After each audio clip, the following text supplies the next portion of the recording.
Hello, Jen from Nearing Wild here in my very first video podcast episode. If you are listening, thank you, thank you, thank you. And if you're watching, you're going to have to forgive my wild hair today. That's just what ended up happening.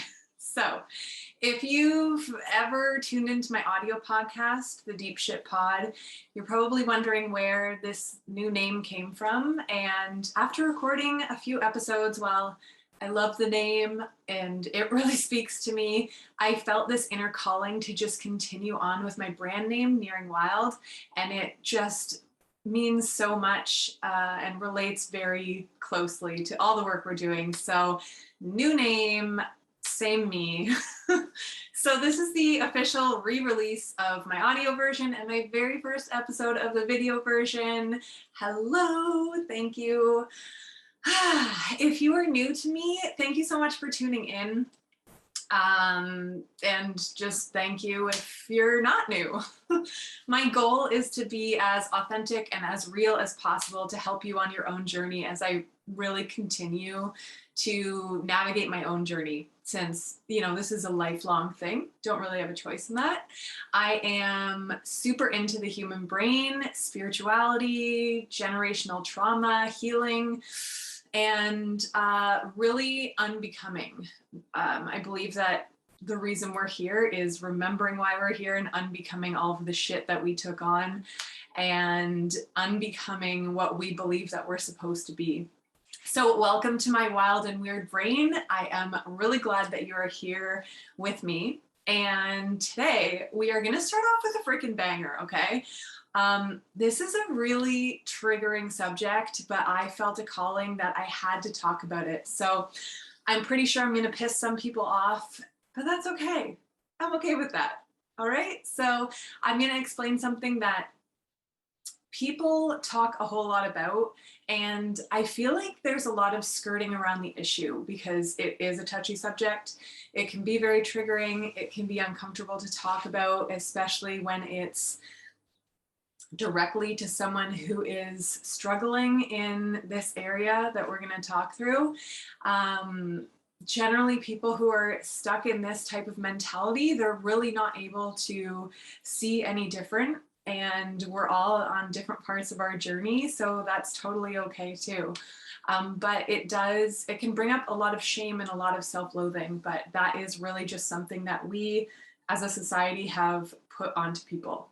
So this is for anyone who feels like your life circumstances are dictating your enjoyment of life. So meaning something in your life is happening and it's forcing you to not live the life that you actually want. Or it's also for the person who has experiences, right? So these experiences that you have that you have survived has really dictated who you are as a person and the life that you live. So meaning the things that you have struggled through and survived, like I said, they have changed who you are, which, yes, they have. Absolutely. This is something that I 100% believe, but you believe that this is maybe just who you are and that it can't be changed, that because of those experiences, it has made you suffer in the ways that you do. Or you are suffering and you just believe that that's who you are. So this is very tied to that last one, that it's in your DNA. Okay. So, and lastly, if you believe that this is your fate, like you are destined to be the way that you are and you're feeling kind of miserable. So if any of that resonates, this is for you. If you know anyone that this resonates with, you feel like it might resonate with, send this to them and just take this in, whether you resonate or not. And know that everyone is at different paths, different points in their past, okay? So this is about, drum roll please, because this is taking me so long to even get here, victim mentality. So people vehemently, I feel like, deny being in victim mode because there is this societal and worldwide belief that it's the woe is me person, the person who's like, oh, nothing ever goes right, woe is me. You probably know someone like that or have known someone like that, and you're like, oh my gosh, how do you not see that you are a freaking victim? It's more than that. That's not the only thing. That's the archetype, but in an archetype, there are so many different veins, so many different ways that you can be, right? So that, yes, is of course victim mentality, but it's not the only way that you can have victim mentality. A lot of people are really stuck in victim mentality and they don't know how to get out because they don't realize that they are in victim mentality. So it's also being a victim of your circumstances and your experiences. So hear me out on this. If either of those spoke to you, or even if they didn't, this is going to, I'm sure, trigger a lot of people. If you kind of do resonate with any of that, that's okay. I think that that's a really important part of understanding this and being able to move beyond it. Shame, a lot of people connect shame to this, and there's literally no reason to have shame. That's just something that society has put on you, like I said. So if you realize that you are kind of stuck in victim mentality, that is freaking great, because that means you can actually change things, right? Okay, so victim mentality is the belief that life happens to you, not for you. So that's like a really big thing to say, and I just want you to take that in. It's the belief that life happens to you. So a lot of the time it does happen to us, right? We go through our lives and we experience really shitty experiences, and we really had no say in those, especially when we are younger. But the thing is that those things happen not just to you, but they happen for you so that you are able to grow from those situations. So I'm just gonna start with talking about my story a little bit, because this has been a huge thing in my own growth. If you are someone who is feeling stuck in any sort of way of wanting to feel better, then I hope that this helps you see that there is another way, and maybe even helps you see how you can shift. So, like pretty much everyone else in the world, almost, I had wounding experiences when I was younger. That means traumas, big traumas, little traumas. This also includes what I like to call emotional experiences. So they could be just something where you had a big emotional reaction to it, but you wouldn't classify it as trauma. You probably don't even remember it. It could be someone just making a comment about what you look like or what you smell like, I'm not going to go further into that. Little comments that you will not remember. Okay, so a few of my wounding experiences were more memorable than others, meaning they were maybe bigger traumas versus smaller traumas, but all of them impacted me in the same way that yours probably did as well. So those few super memorable experiences, I believed, was the direct cause of some of my issues. I'll even go as far as to say I believed that they were a direct cause of all of my issues. I went through most of my life believing that I was the way that I was because of these experiences that I had. And that includes depression, anxiety, low self-esteem. I had an eating disorder, self-harm, addiction in certain ways. I feel like those are all under the same umbrella. And when I was saying that I felt a direct correlation between what I experienced and what I took from it, and it really shaped who I was, that is true. Okay, so there is truth to that. They often are the cause, or they shape who you are, okay, unconsciously. We don't recognize it until later, and damage is done. It's shaped who you are, whether they are little things, big things. But I was very much in belief that, okay, this happened to me and it was almost a joke to me. I was like, well, this is my life, you know? And I believed that through and through, that this is just who I was because of X, Y, and Z. Some people feel that way, but they don't exactly know the direct correlation. I had been to therapy for so many years, and I felt like I pinpointed it. I was like, it was like a mathematical equation. This is who I am, and it is because of this. So tell me how to change that. You know, I just fully believed that who I was due to all of the experiences that I had. So a lot of people actually believe that this is just the way I am, and I don't know why. You know, I'm damaged. There's something wrong with me. I'm defective. So those are two sides of the exact same coin. So that's something I've never said before. It's the same belief, whether you know why you are the way that you are or not, you are still believing that that's the truth about who you are. And that's freaking bullshit, but I'm going to get to that. I think for me, it was a very easy finger point. I lived with resentment. I really, really lived with resentment. I would have not probably admitted that, but I did, because I believed that this was who I was. It was in my DNA. And, you know, I tried to change several times. I tried to change so many times. So I figured, okay, I must be broken. That was a fact. You know, I even got to a point where I would laugh at the situation, like talking to therapists or friends, or, you know, it was like out of my hands, completely out of my hands. This is what happened to me. That is the victim mode.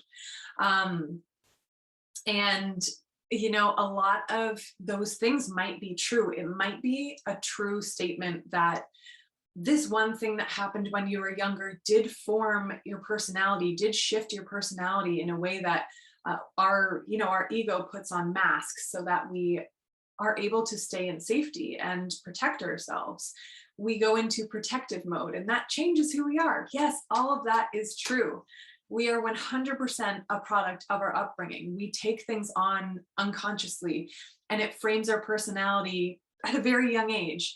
And yes, that is true. That is a part of who we are. What I'm talking about is this shift, okay? So I had this moment that really changed everything for me. And that was this awareness, this shift in my consciousness in what I knew to be true. And now looking back, it was totally an intuitive ping, but I did not recognize it at the time. It was almost like my reality completely shifted and I had this new truth.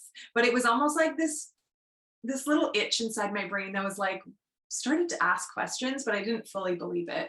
So this is actually what really changed everything for me when it comes to my own growth.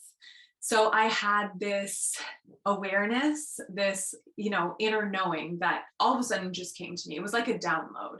I can remember everything about where I was at the time. It's such a strong memory, but not important. So I actually had an awareness that I had complete control over my life, that I could shift, and I had to shift from realizing that what happened to me formed who I was, and that's just how my life was going to be, to shifting to this idea of like, yeah, that happened to me, but what the fuck are you going to do with it? So that's something that I didn't not believe it. It never crossed my mind. There was never, I'm sure people told me that. And I was like, yeah, okay. Yeah, sure. Yeah.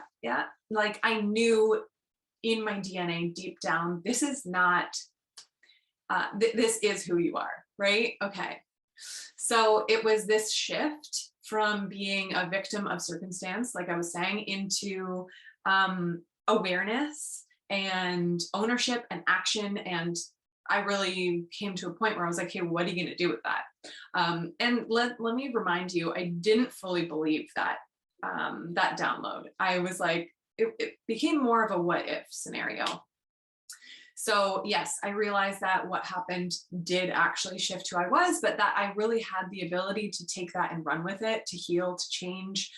That if I did not experience what I experienced, I wouldn't be able to heal in the way that I suddenly knew that I could heal from, or hoped. I want to rephrase and say hoped, because it was like a glimmer of hope that I had never had before.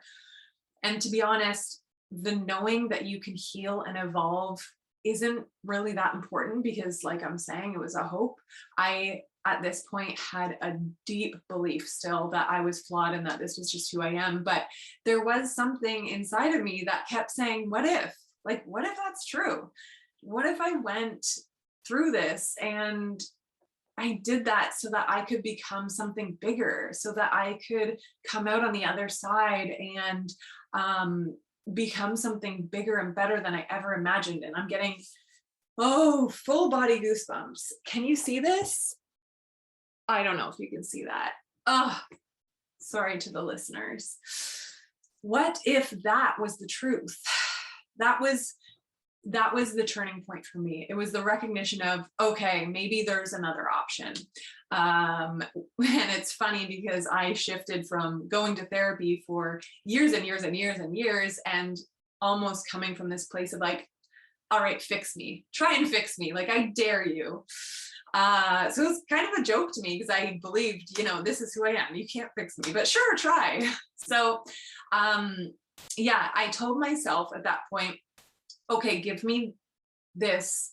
I need to give this one more go.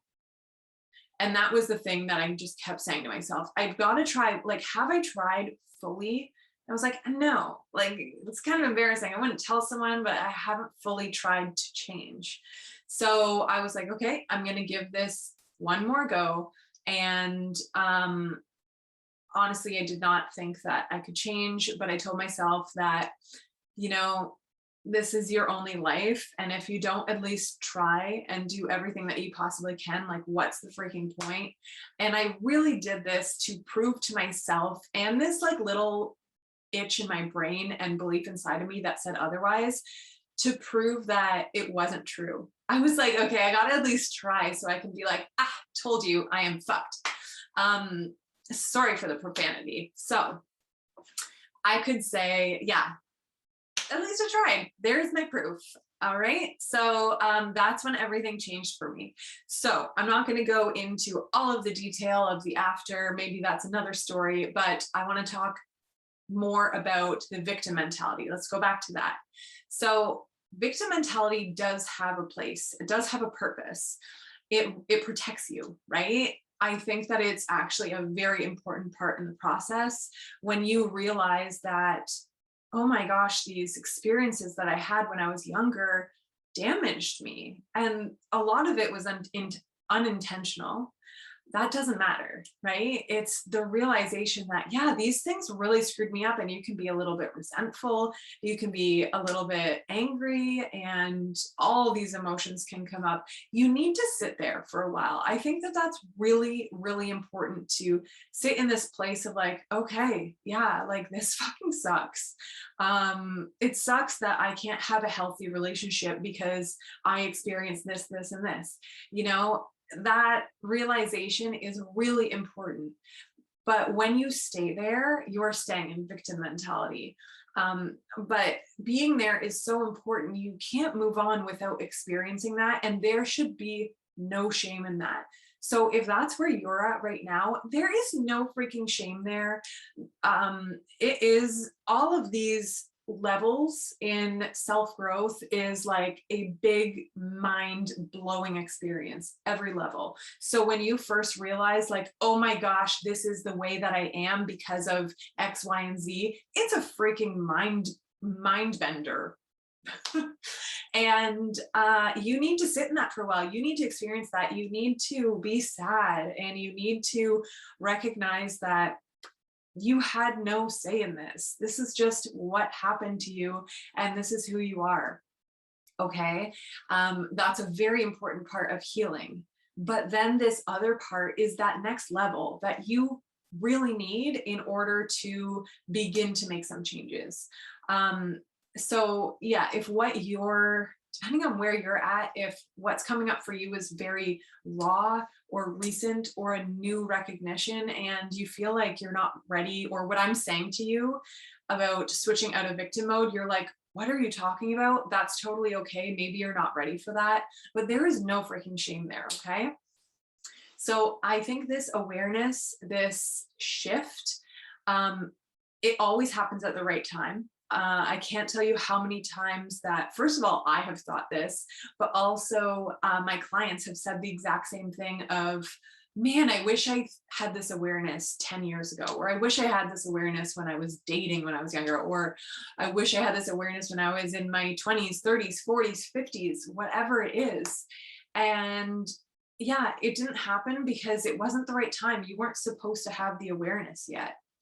Um, it all happens in the right time. And there are people that never have this awareness. There are many people that die in this victim mentality, and that is part of their journey as well. I totally believe that we come to earth with something that we need to heal and we grow from that, but we also may not be able to grow from that. Okay. Um, yeah, so I do think, like I was saying, that there's a benefit to victim mentality, but there's also a benefit to experiencing the darkness. So I didn't say too much about my experience besides the fact that I was like, this is just who I am. I am screwed up. No one else is like me, because also no one was talking about their experiences at that time. There wasn't Instagram and Twitter and Facebook. Although I struggled with this well into that time when I started, when I had already learned to fake it. I had already learned to fake who I was. So there is a huge benefit to experiencing the darkness. I like to say the darkness, the crumbling, that time of your life that you're like, it cannot fucking get any worse. I swear, if it gets any worse, I don't know how I'll make it. And that is relative. It really depends on who you are. It depends on your experiences. That could be something pretty minor for someone. It could be something that you've been in the darkness for so long, but now you're fucking ready to get out. So I was saying there's a benefit. Let me tell you the benefit. I always say this. I believe that it has to be bad enough for you to want to change. Okay. So it has to be so bad for you to change. Otherwise, you're just going to be okay with it. You're just going to kind of squeak by. And, there are probably a lot of people who are just, they're fine. It's not that bad. So they're like, why change? Like, why would I invest in myself? Why would I invest in this program or this therapist or whatever? Because it's fine, And for people who struggle so deeply, I believe that there comes a time where you're just like, I can't take it anymore. I need to change. And sometimes it is the awareness. For me, I was like, I know that I can't keep living this way. I know that the problem is me.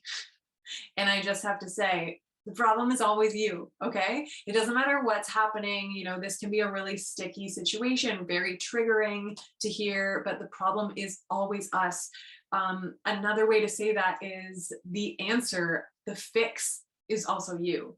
So the way that you can shift, the way that you can actually move out of that darkness is that recognition of, okay, this is who I am, so I need to shift. So if you are in a place where you keep repeating the same relationship, or you keep having the same issue in relationships, whether that's romantic or friends, it's you. Of course, there are other people that have to do with that as well, but what you have to focus on is, why did you allow that to happen? Or why are you allowing yourself to do this? It's the internal work has to happen with you. And that's how you're able to stop the patterns. That's how you're able to shift things. Okay. So like I was saying, if I did not struggle as much as I did when I was younger, I had so much resentment and so much anger. But if I didn't have that experience, all of those experiences, I would not be where I am now. And I say all the time, that if I didn't have those experiences, I don't know where I'd be. I'd probably be just like a bored I don't want to even say a career, because someone's going to watch this and be like, what the fuck, that's me. But I picture myself like entering data into something, just being like so happy or so unhappy for 9 hours a day. That would probably be me. And I'd be like, well, we're living for the weekend, that's kind of what I did before anyways. But if I didn't have those shitty experiences, I would not be where I am now. And I also think healing all of the things that you went through and how that affected you, that is where your purpose lies. That is where all of that is connected. That is where the awareness of your purpose is, the awareness of your true self. That is a whole other story, though. We can talk about that another time. So yes, you have this shift that you are actually, this awareness that you are actually more in control than you realize. And that is a very freaking powerful place to be. It's really about taking your power back, because when you are in this victim mode, when you believe that you are the way that you are because of these things that happen to you, you are in a place of powerlessness, right? So this is about shifting away from that and taking back your power. It's about sitting in a place of believing that, moving from believing this is just who you are and these shitty things just happen to you, and framed that into, yeah, that happened to me, but what am I going to do about it? Like, what can I do about it? What can that bring me? Because everything that we experience, I believe that we choose. This is something that we need to heal. So when we come to earth, that I say when we come to earth, like we're aliens. I mean, we kind of are, but whatever. Also another story. That's giving away your power. So this is all about taking the power back, taking action, and beginning to co-create your life, because that is a real freaking thing. So when I see clients either having this awareness and moving through this belief and this awareness, I can always see how freaking powerful it is. It's usually extremely emotional, but there's also that conscious side that is questioning everything. Totally normal. But it's really empowering the more that you move through it. So I know some people are probably going to be saying like, okay, that's great, but what do I do from here? Like, I get what you're saying. I have this awareness. I want to change things. What do I do? If you have never been to therapy,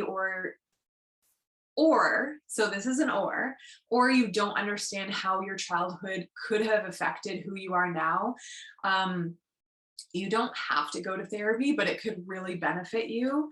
I think that just having that awareness of how they connect, and then, you can go even deeper into generational trauma and healing, or you can just kind of skip that and connect. So you can do a lot of this, creating awareness yourself by reading books, listening to podcasts.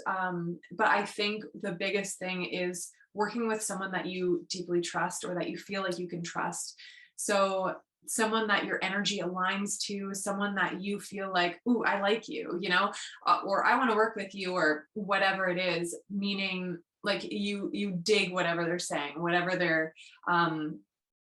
they're talking about, maybe you relate to them, or you just like their personality. It feels good. If there's nothing in your stomach that's like, oh, I don't know, they're kind of making me not feel very good, but they're saying the right things, like, don't choose that person. Choose someone that you're like, okay, I dig you. You might be scared. Your ego might be like, you'll fail, so don't even worry about it.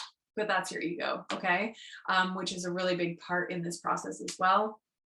Read books, listen to podcasts, anything like that interests you. Talk about what you're struggling with, and go deeper into understanding why you are the way that you are. Just be curious. Connect with other people who are going through a similar thing. That can really help. It depends on your personality. But also, I think just working with someone else, and I'll tell you the reason why. I kind of mentioned this, but the reason why I think working with someone who can help navigate and guide you through this, it's really important, because we only have one brain, and that brain has been molded, and it has taken on so much just from the people around us, from the traumas, it forms our ego, and that is our subconscious brain. So that is at play 95% of the time, almost 100% of the time. I am not exaggerating on that. And that voice is telling you shit that is a freaking lie. So it's really hard to completely guide yourself through this, while not having that other voice to question things and to ask you things that will give you that awareness, or that thing you needed to hear that you're like, oh, mind freaking blown. Like, I never thought that before. And that is a freaking great feeling. I wish you all the good things. And thank you so much for watching my very first, or listening, podcast.